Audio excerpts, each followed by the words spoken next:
Hey guys, welcome back. I've spent the last 2 weeks trying to learn how to 3D model in Nomad Sculpt because I've got something super cool up my sleeve for today's video. Well, in my pocket, kinda. Ever heard of Mighty Max? Mighty Max! It's Mighty Max! Welcome to Skull Dungeon. Wow! Polly Pocket?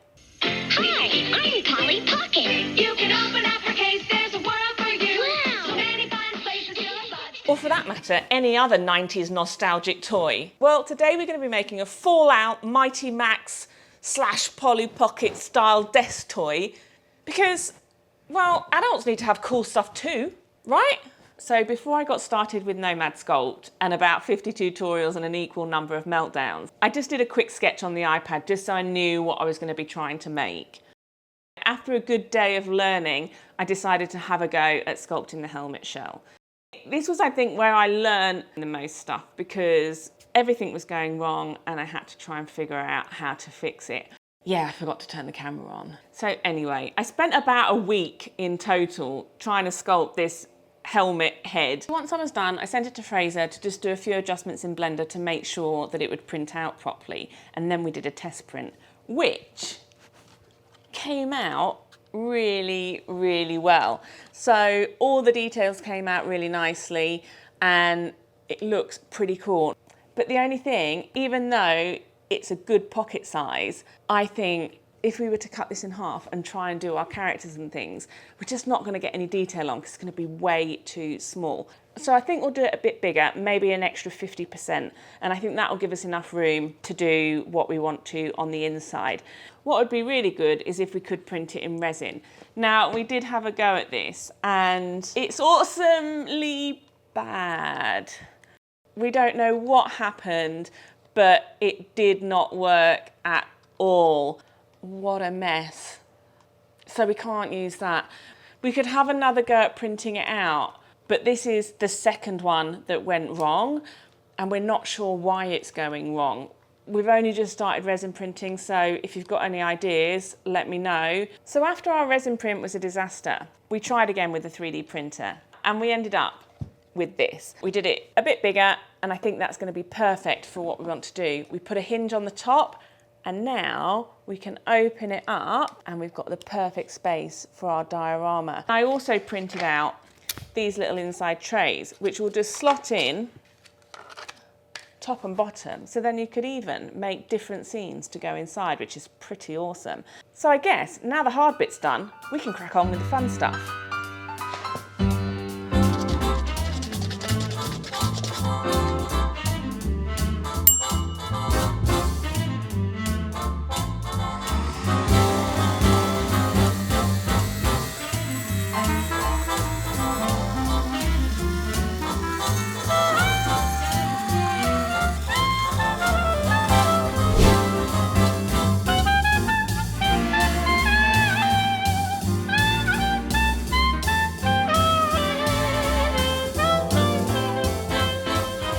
So I left this overnight and it's dried off really nicely. So what we're going to do now is just give it a quick sand down so it's nice and smooth, and then we can put a layer of primer on and get started on the inside.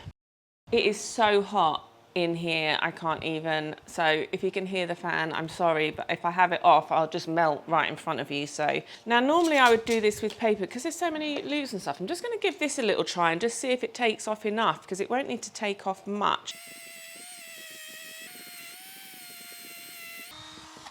It wasn't that the polishing brush would do the trick. I'm just going to do it with paper. Sometimes stick to what you know. If you're not taking much off and it's just leaving it in the gaps. That looks pretty good. I think we'll give that a prime now, and then while it's drying, we can work on the rest. We've done our little sketches inside here and I've just gone and printed out a bunch of reference pictures. I want to start by making our walls and our platform. So that's what we're going to do first, and we'll stick them in and hopefully they'll look pretty good. I did try 3D modeling them and printing them out on my Prusa, but they just weren't having any of it. I think it's good to do a bit of a hybrid mix anyway. So I'm going to use this mount board. It's 1.5mm thick, so that'll be nice and strong. I'm just going to mark our sheet. And I wonder if that curve on the bottom is similar to this curve on the side. It might be.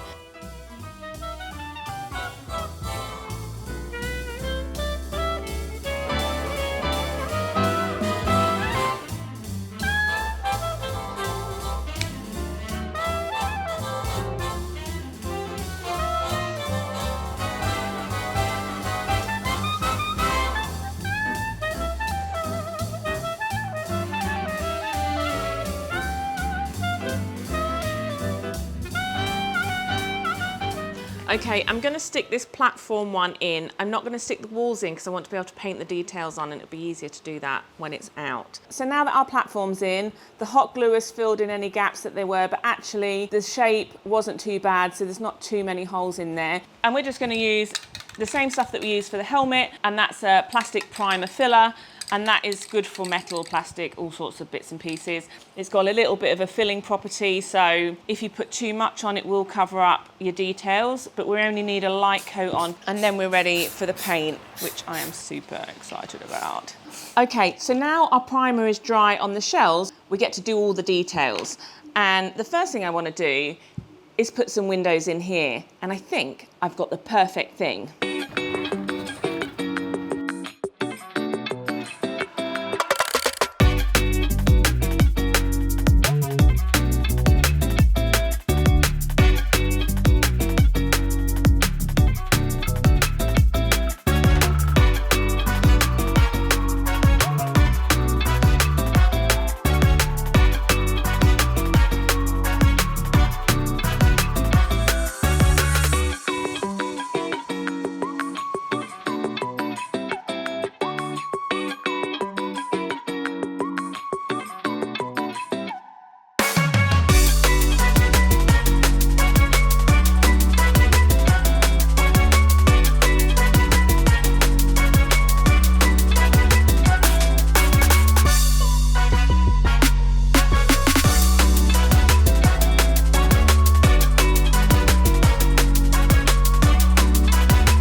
Okay, now our bases are done. I've painted some corns on the back. I was going to make some corns to go in there, but there's just not a lot of room. It's such a tiny model. I've left it without. I've also painted some of the furniture that I've 3D printed. We still need to make the TV and the kitchen, but we'll do all that with the characters. I just want to get this outside helmet painted now. The primer's nice and dry, and we're going to start with a base coat of black. I'm actually going to use this metallic black, and I've also got this stainless steel from Golden. Can we just take a minute to appreciate that? Has given the most awesome metallic look. I'm really pleased with it. Like, how cool is that? I mean, maybe it's a mixture of the two, but that has given a wicked finish.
last bit to do is just get this kitchen installed.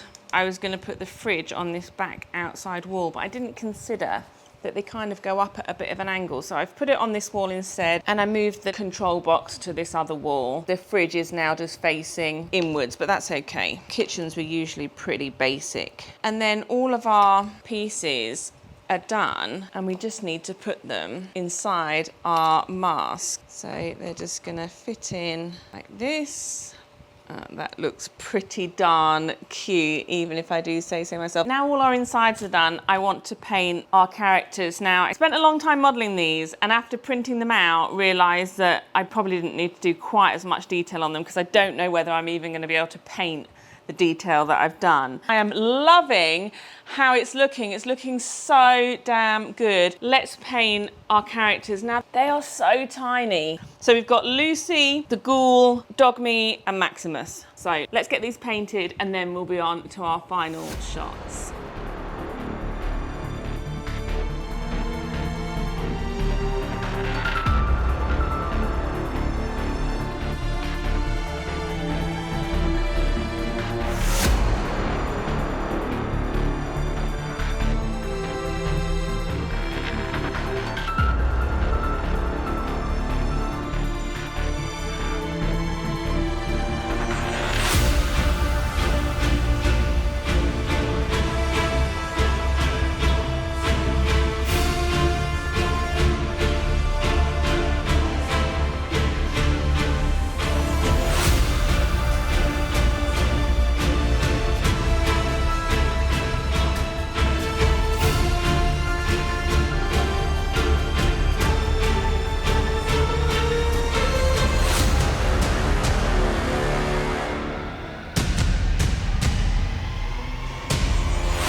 Well guys, we're finally done, and I absolutely love it. Let me know what you think. This is so cool and will look really awesome on my desk. I hope you liked the video. If you did, give us a like, and you know what to do. Subscribe if you haven't already, because that will help us on our way to our 100,000 Dabble crew. So I guess there's only one thing left, and that's to go to the close-ups.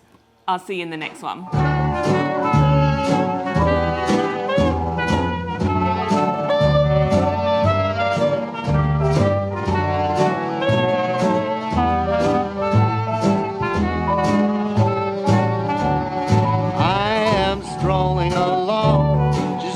My business, humming a song.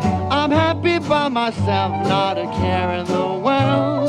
This is a life, just me, myself, and I am watching the clouds up in the sky, all but laughing out loud. I'm telling you why I'm living the life, just me, myself, and I think that life was cold and lonely when you up and left me. Sadness overwhelmed, and oh me, I am out and about.